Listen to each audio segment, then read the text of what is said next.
Assalamualaikum warahmatullahi wabarakatuh. Perkenalkan, nama saya Hasmi Hestrianingsih dengan NIM 2448201115. Di sini saya akan menjelaskan materi kimia organik. Dosen pengampunya yaitu Bapak Hari Hadi Saputra, MSI. Materi yang pertama yaitu aldehid.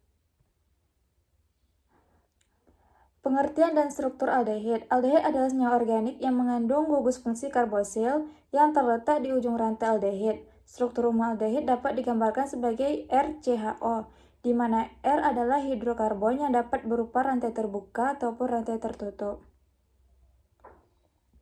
Kemudian ada ciri-ciri aldehid. Yang pertama, memiliki bau khas yang terkadang menyengat.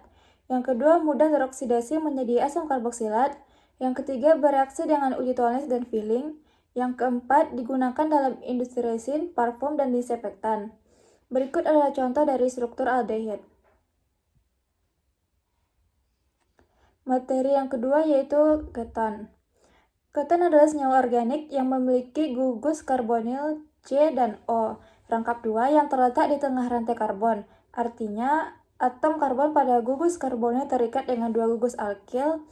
Yang ini membedakan keton dari aldehid, yang gugus karbonilnya terletak di ujung rantai, sedangkan keton gugus karbonilnya terletak di tengah-tengah rantai.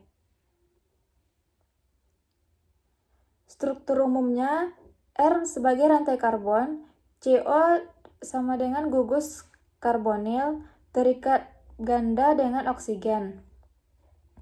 Contoh dari keton seperti aseton digunakan sebagai pelarut, cat kuku, pembersih, dan bahan industri. Dan kedua ada butanon digunakan dalam industri plastik dan pelarut. Kemudian ciri-ciri keton.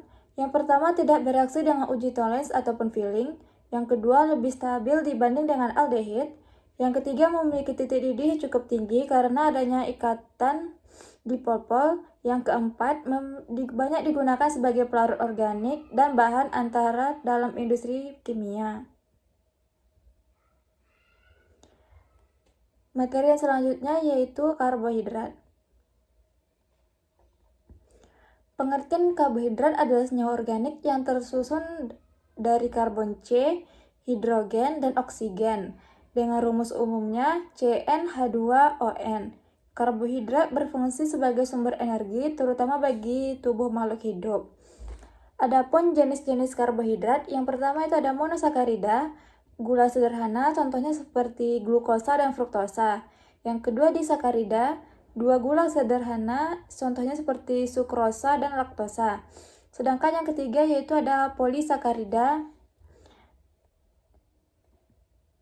yang rantai gulanya panjang, contohnya seperti pati, selulosa, dan glikogen.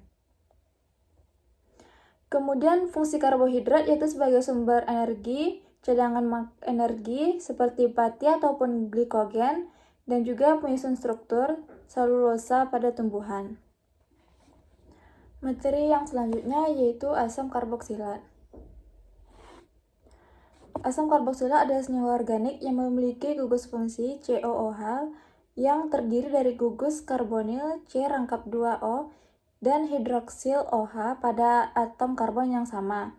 Adapun ciri-cirinya yaitu bersifat asam lemah, dapat melepaskan H, larut dalam air, memiliki bau yang khas. Adapun contohnya seperti asam format yang dapat ditemukan di dalam semut, asam asetat, komponen utama cuka. Fungsi ataupun penggunaan dari asam karboksilat yaitu sebagai industri makanan, digunakan sebagai pengawet, sintetis ester ataupun pewangi, bahan baku obat, dan juga plastik.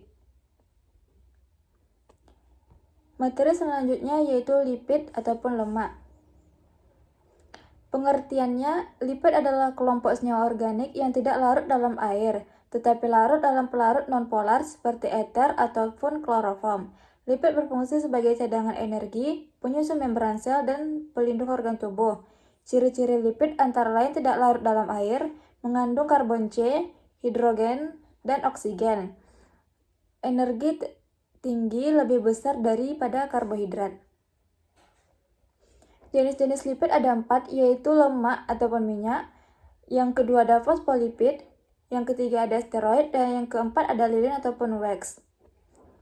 Fungsi lipid yaitu sebagai cadangan energi, isolator panas, pembentuk struktur sel, pembawa vitamin larut lemak, yaitu vitamin A, D, E, dan K. Contoh lipid yaitu lemak ataupun minyak seperti minyak kelapa yang berfungsi sebagai energi cadangan.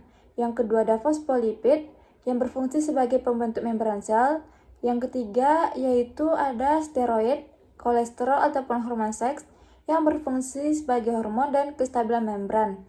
Yang keempat lilin atau wax, contohnya seperti lilin lebah dan kutikula daun, fungsinya sebagai pelindung anti air. Sekian materi yang saya sampaikan. Assalamualaikum warahmatullahi wabarakatuh.